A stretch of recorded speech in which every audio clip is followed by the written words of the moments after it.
Destination Freedom.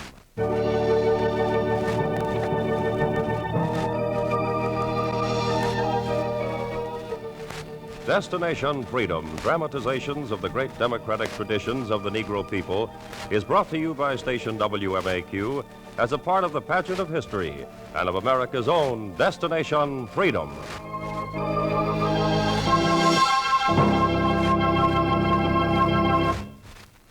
The toughest job in the year 1948 was that of mediator in the blazing dispute between the growing new nation of Israel and the Arab states in Palestine. Inheritor of this job is Dr. Ralph J. Bunche, grandson of a slave and now acting mediator for the United Nations in Palestine.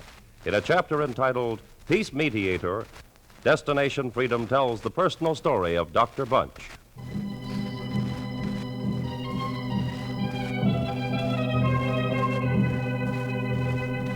He had come to the wide western edge of Asia, peace plans in his pocket and the permission of the United Nations. He had been told to meet his chief, Count Bernadotte, for a conference in Lydda between Arab and Israeli. He halted in Haifa a day behind his chief, and in the hot Palestine noonday phoned ahead in a desperate effort to pick up his lost time. Operator, please hurry, please. I am ringing, sir. I am ringing. Are you ringing the right number? I am ringing Count Fouque Bernadotte's office in Jerusalem, sir. Count Fouque Bernadotte's office? I have a call for the mediator, Count Bernadotte. Sorry, the Count and his aide left for the Jerusalem airport an hour ago. Thank you. They say he left an hour ago, sir. I heard that, operator. Get me the Jerusalem airport, please. I will try to get them for you. Hurry, operator. I am ringing, sir. Central Jerusalem Airport, traffic manager speaking. Listen closely, officer. I'm with the United Nations Mediation Service. So? I'm Dr. Ralph Bunche, the assistant mediator here for Palestine. Now, right now, I'm trying to catch up with Count Bernadotte. You know him. Yes. Now, he'll pass by your airport driving. I can't explain how important it is that I get to him before he reaches his destination, before he goes any further. Yes, but Dr. Bunche... Now, listen, please. When his car comes by the airport, tell him to wait for me. Don't let him leave before I get there. But monsieur, his car... His car is a gray Chrysler sedan. You can't miss it. But stop him. But, monsieur, I cannot. Why can't you? That car has already stopped here and passed on. Oh. You're just 10 minutes late, monsieur. He took road Q12 outside Jerusalem. Oh, good heavens. Is there any way I can catch him? He was going very fast. He did not say where. Oh, I know where. I've got to be in that car with him. Well, I have a gray sedan here, too, perhaps. Please. I'll be there by plane in a few minutes. Good. I will wait and drive you myself. And far out on road Q12, 4 men waited by a cypress tree, and one focused his binoculars on a speck of dust in the distance. Is he coming yet? All I see is a slight cloud of dust, maybe 4 miles back. Give me the glasses. Yeah. It's a car, all right. But is it his car? Is it his? I'm not sure. And there's another coming, too, further back. His is a gray Chrysler sedan. Well, both look like gray sedans. Maybe his bodyguard, huh? How can I be sure at this distance? The second's too far back to be a guard. And maybe the first is his. Maybe the second. Well, he's bound to be in one. If not the first, we'll wait for the second. Your gun ready? It's ready. Test it, will you? All right. All right, that's better. First car's coming ahead. Second one seems to be stopping. Next time, test the gun on the car. The 4 men stood under the cypress shade, watched the cloud of dust on the road, and in their gun barrels, bullets spent their last quiet moments. But further down the road, the second car came on. They are up ahead, Doctor. We will catch him in 10 minutes. Can't you go faster? I am doing the best the road will allow. What's the matter? Stop it. I think there's something wrong. Oh, what's the matter? I think I know the trouble, monsieur. The Count's car's out of sight now. It is always like this on a sandy road. The carburetor is clogged. It will take just 10 minutes to clear it, monsieur. 10 minutes, and I will have you sitting in your usual place at the Count's side. Just a few minutes. And he took his few minutes and cleared the carburetor, stepped again on the reluctant starter,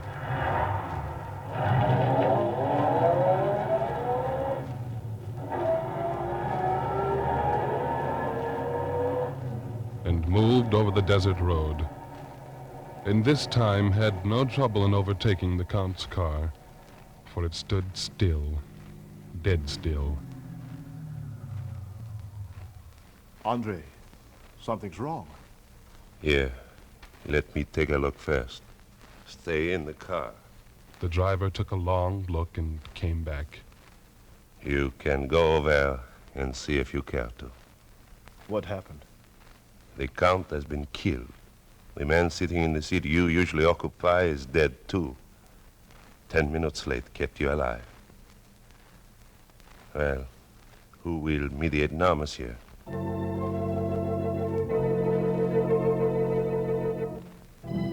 He drove slowly back over the ancient road, heartsick and weary, and his fight to bring peace to the Holy Land appeared impossible and hopeless.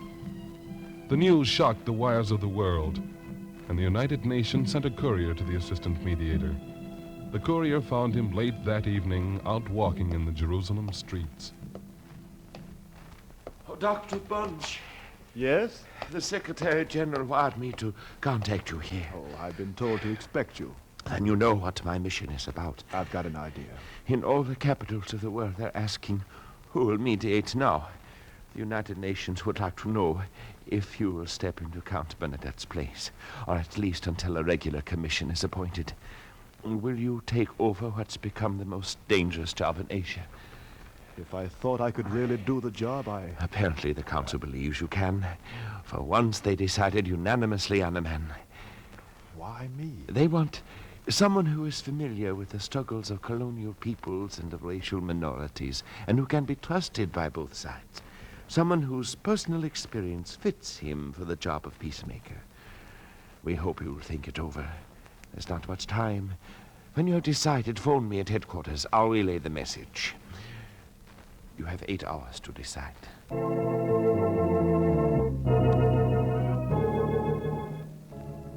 He walked on through the Jerusalem streets, probing the hidden pockets of his mind. And he thought of a day 28 years back when, as a valedictorian of a Los Angeles high school, he came into a newspaper office and got his instructions from his first boss. See here, kid, you're valedictorian of your high school, but that don't mean a thing on newspaper roll. I'm not exactly going to be a newspaper man, Mr. Ankerby. I know. You got some fool notion about studying government and political science. Well, there's about as much chance of a colored kid around here doing anything with that as there is for you to, say, discover the biggest scoop of the year. I heard you say that before. I'll say it again for your own good. Political science in school's one thing. In the wide world, it's another. Now, look. Concentrate on being a good cub reporter. Go around the suburbs, pick up anything your valedictorian soul regards as news. We probably can't use much of it, but you'll be learning. In a few years, you'll understand more about how the government's really run than all the books in the world can teach you. Now, get out and keep your eyes open. He remembered how he had gone out and kept his eyes open, and day by day brought in news that never touched the papers, until the night he walked to town and on a quiet road stumbled upon the biggest story of his life. He remembered how his toe struck something soft on the ground, and he bent low and recognized the town's new grocery man. Mr. Rose. Mr. Rose. Straighten up, kid, and keep your mouth shut. But don't you see him? It's Mr. Rose. You heard what the man said, boy. Shut up. But it's Mr. Rose. I said shut up. Don't. Shut up. Now, get on down the road, boy, and breathe a word of what you saw to a soul, and we'll use the gun on you. Now get!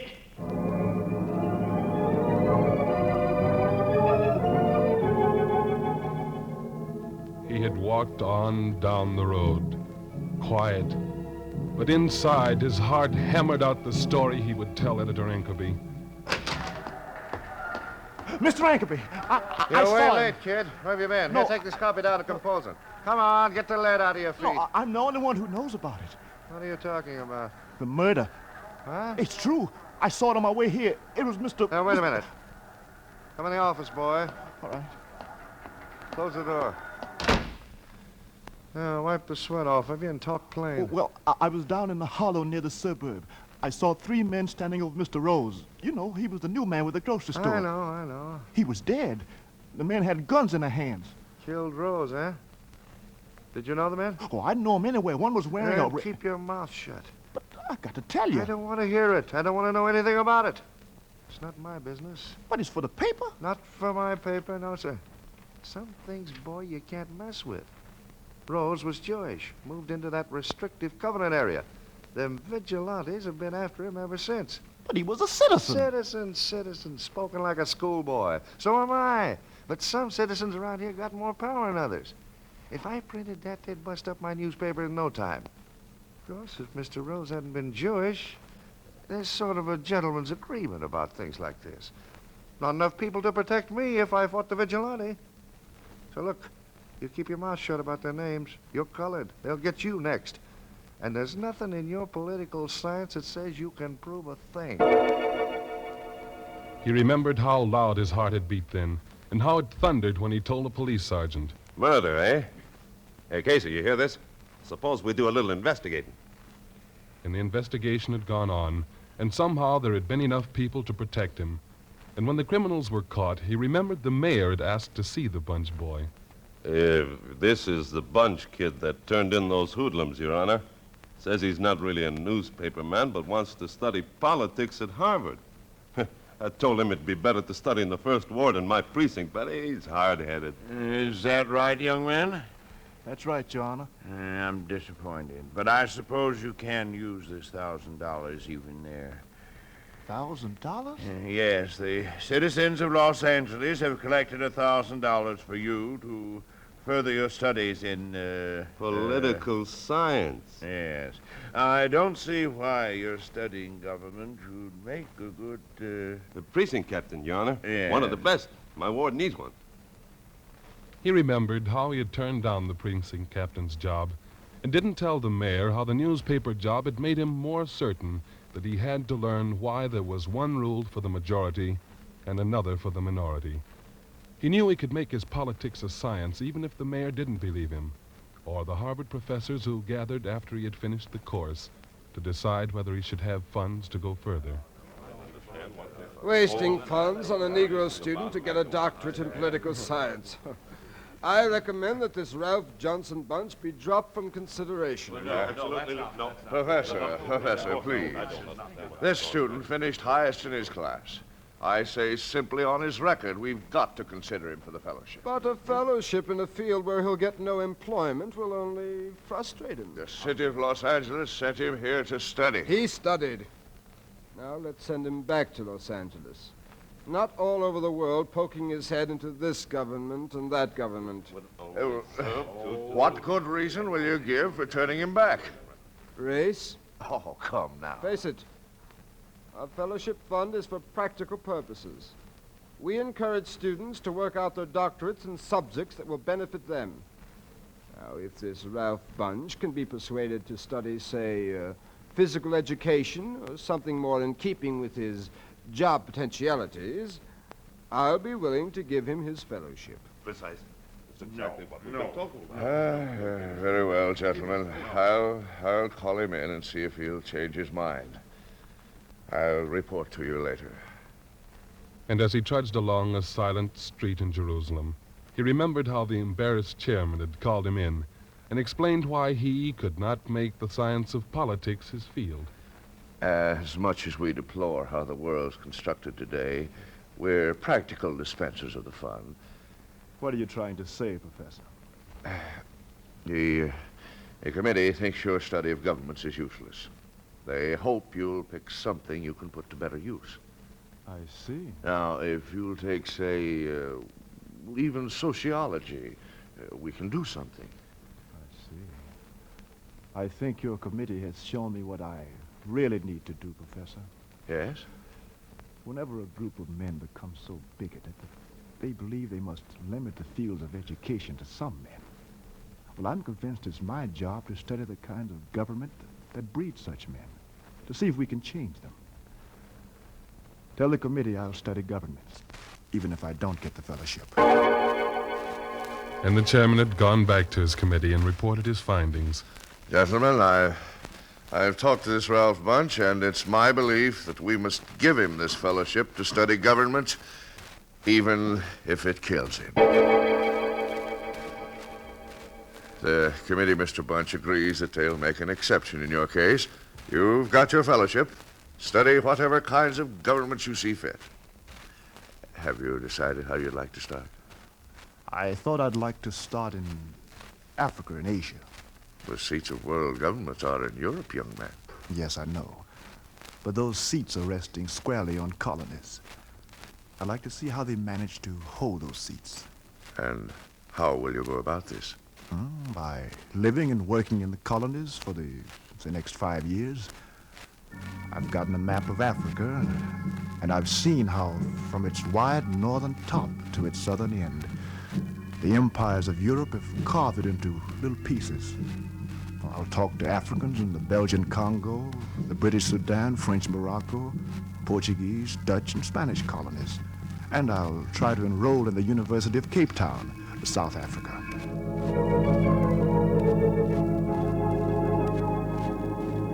Uh-huh. You came all the way from America to study here in Africa? On a fellowship. I see.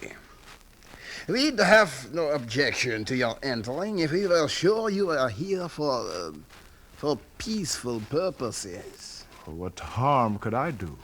You could spread dissatisfaction among the natives. In fact, our government believes that's why you're here. Are the natives so easily dissatisfied? Natives are always dissatisfied. We'll admit you, but we suggest you stay away from the native quarters. You might be mistaken for one of them. He remembered studying the colonial government that kept 8 million people landless, locked in special quarters, barred from the streets and schools, restless and rioting. And he sought them out and talked to their teachers and editors, and went with an editor to his hotel. Clerk. Yes, Mr. Bunche? I'd like an extra room tonight for my guest. Is he a Negro? The same as I. I mean a native. He is? The hotels here do not take in native Africans, Mr. Bunche. You'll have to take your friends somewhere else. Yes, he remembered that the natives were unfree in their own land. He lived in the tribal camps and got to know chieftains, and learned that people everywhere were determined to have freedom and a control over their destinies. He saw diamond, copper, and coal mines where thousands of Africans worked for $1 a month, taxed and landless, and understood even better the old urge his own country had once to free itself from the colonial status. He put in 5 years in the colonies of Indonesia, Malaya, and Burma, and wrote in his thesis, "If ever there is to be peace in the world, the vast majority of mankind who produce the raw material out of Asia and Africa must first be freed and given a proper share of the wealth of their labor.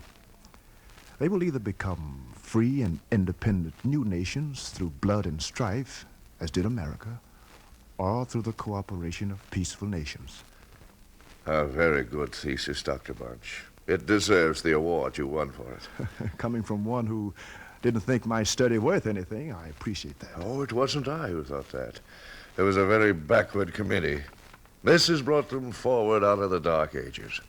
In fact, they've come so far that they want you to remain here at Harvard as an instructor in political science.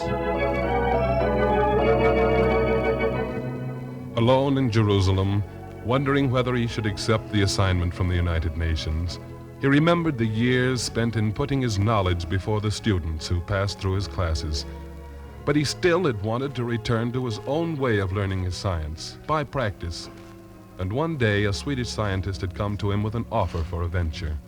Dr. Bunche, I'm Gunnar Myrdal. Sociology is my business. I've heard of you, Dr. Myrdal. Good.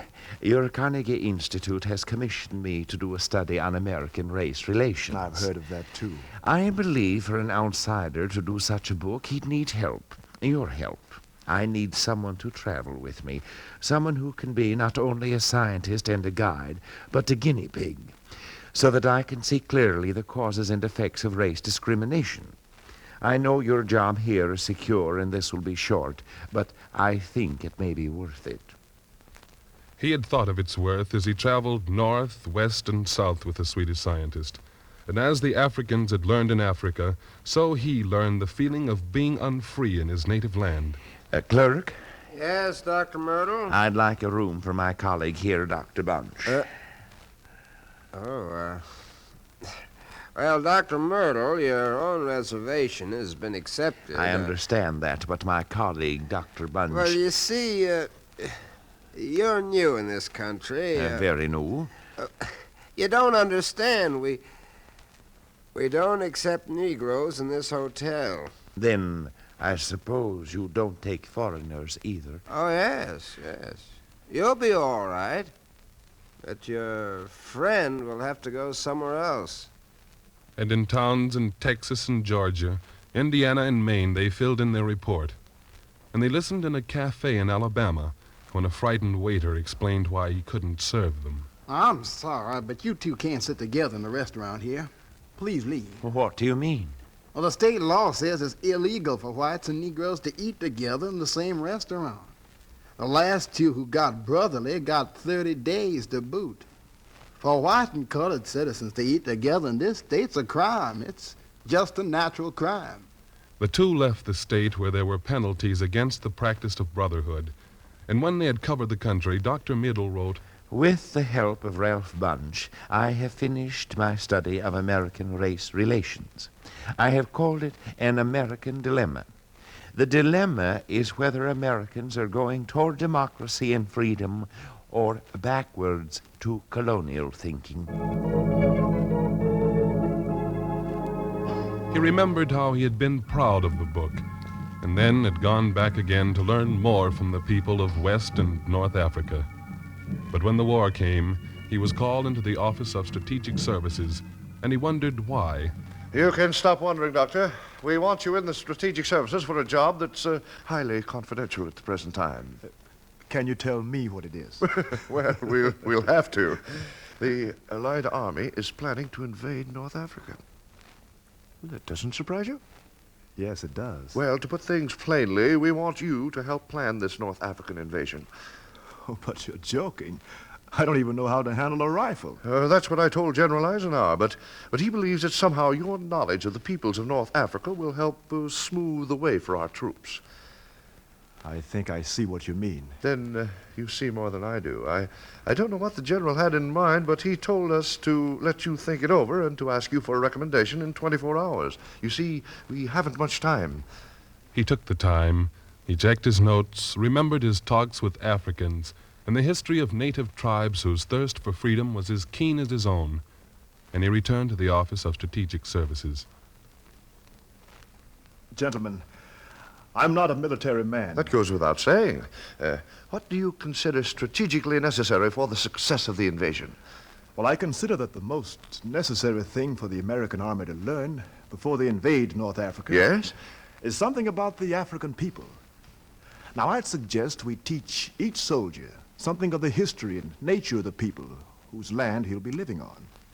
Teach them to overcome as much as possible their prejudices and to realize that the culture of Africa and Asia is even older than his own. And in this way, I think we may be welcomed as liberators, gentlemen, and not fought as invaders. And the War Department had equipped their men who invaded North Africa with a history of its people. And when the war was near its end, he remembered how he had been sent to the San Francisco Conference to help form the United Nations and to write the 11th, 12th, and 13th chapters in the Charter on Trusteeship. And he had gone on and helped to write the United Nations Charter that declared all nations liable for the human rights of their citizens, and organizations throughout the world addressed their grievances to the United Nations. One to which he belonged presented a petition.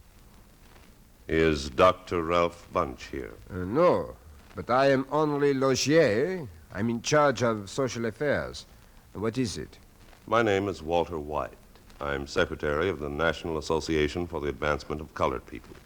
We understand that it's the aim of the United Nations to guarantee civil rights to all minorities in their respective countries. But yes, that is so. And we understand that it's the duty of each country to fulfill these sections of the Charter. But of course, the United States itself has petitioned to protect the rights of minorities, say, in Greece, Poland, Romania.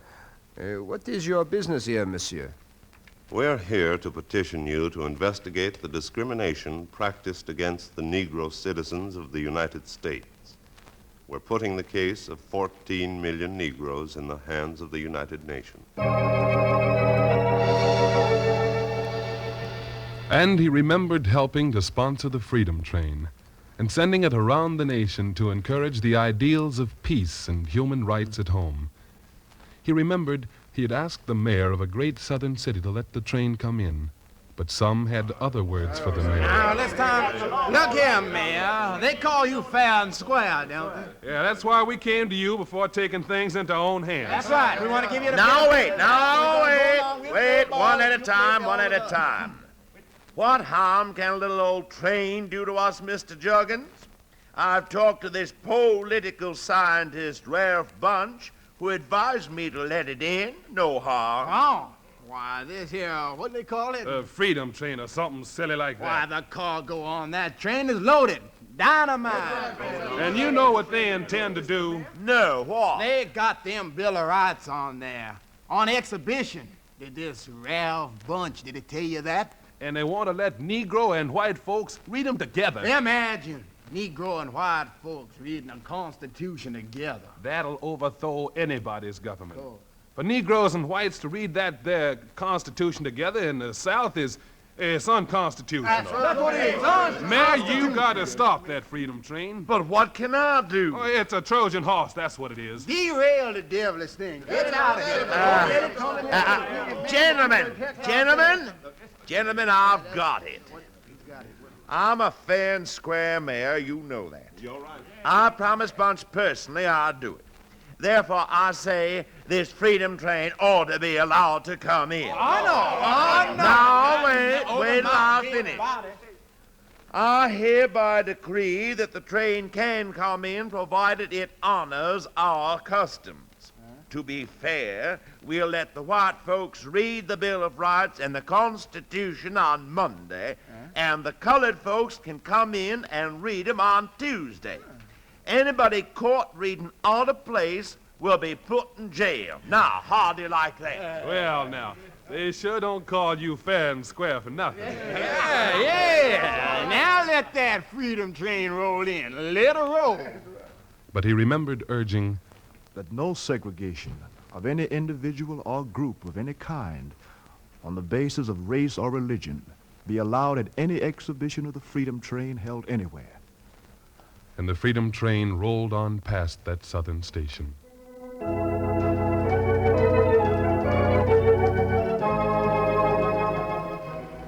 And he thought of the appeals for human rights that had come into his commission of the United Nations from all over the world, and of the biggest one that had come to him from the United Nations Secretary General. Dr. Bunche, Yes, Mr. Lee. I'd like to transfer you from the trusteeship division to another post.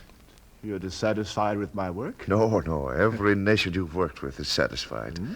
But this is a job that is going to take the most experienced men we've got. I'd like you to take the post of Assistant Mediator of Palestine to Count Fouquet Bernadotte. He thought of the first days in Palestine, when he saw the slow, painful birth of a new nation of Israel forged out of the fierce furnace of suffering and the struggle of the Jewish people, and populated by survivors of the Gestapo raids and concentration camps, who built a homeland in an ancient birthplace and had gained a foothold in a promised land. And he thought of the restless Arab nation slowly throwing off its colonial yoke, yearning to be free and strong. And he walked to a phone in Jerusalem and dialed the United Nations headquarters to give his answer. Hello? This is Ralph Bunche. Yes. Tell them I'm willing to stay on as mediator. I'll stay here until we've found a way to bring peace to Palestine.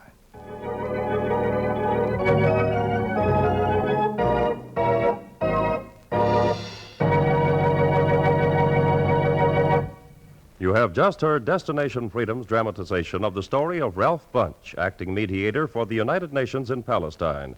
Destination Freedom is written by Richard Durham and produced under the direction of Homer Heck.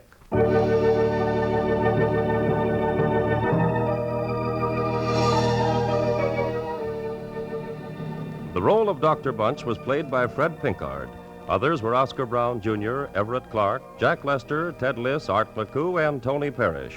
The special music was composed by Emil Soderstrom and was played by Elwyn Owen and Bobby Christian. This is Charles Chan inviting you to be with us again next week when Destination Freedom will tell the story of Paul Williams, the noted Negro architect.